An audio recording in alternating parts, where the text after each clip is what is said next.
Ni isa sa atin ay walang karapat-dapat. But the world loves to show us. Gusto namin sundan nyo itong mga batas ng moralidad. Tama yan.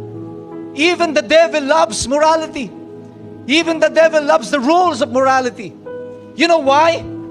Because it becomes a substitute for Christ. Ginagawa natin nitong kapalit sa ating Panginoon. Na kapag ikaw ay sumunod sa batas ng moralidad ng mundo na ito, ikaw ay ligtas na at hindi mo na kailangan si Jesucristo. The rules of morality are good, but it should not be a substitute for Christ. There is only one way by which we will be saved. Isa lang ang paraan upang tayong lahat ay maligtas. Believe in Jesus. That's what the Bible said. And this is the gospel of grace. Ng biyaya. Hindi siya mabigat. Madali siya. It's not a burden to us. Ayaw kasi tayong pahirapan ng Panginoon. Kasi kung yung 10 nga hindi natin masunod, ano pa kaya yung 615 kautusan? There is no way. So the Lord said, I'm gonna make it easy for you.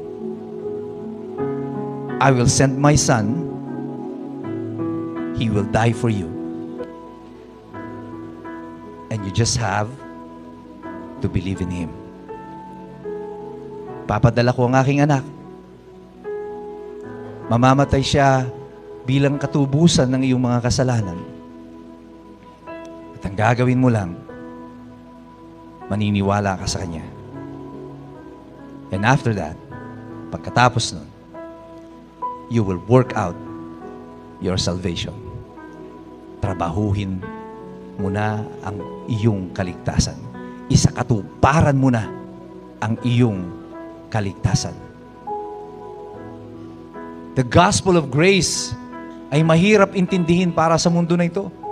Because nakulong na tayo dito sa ideya na ito ay may mga rules na dapat tayong sundin para tayo maligtas. At ang hirap kumawala doon sa ideya na yan.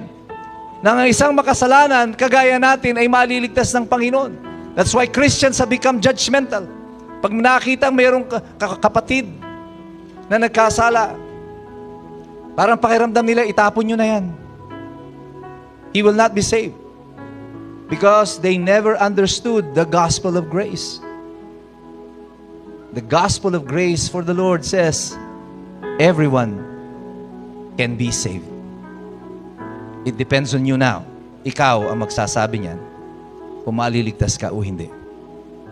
The decision is yours. Hindi pwedeng ipilit ng Panginoon ang sarili niya sa inyo. Kayo ang magsasabi niyan kay Jesucristo. Ikaw ang aking Diyos. Ikaw ang aking tagapagligtas. Hindi ako karapat-dapat. Hindi ako karapat-dapat. Hindi kayo karapat-dapat. Walang ni isa sa atin ang karapat-dapat. What made me qualified to be here, to stand up before you, to do the good things that we do, is not my operario. I have nothing to do with it. It is the grace of God working in me. There is a battle going on in each and every one of us. May digmaang nagaganap sa puso ng bawat isa. Miyembro man ng iglesia o hindi.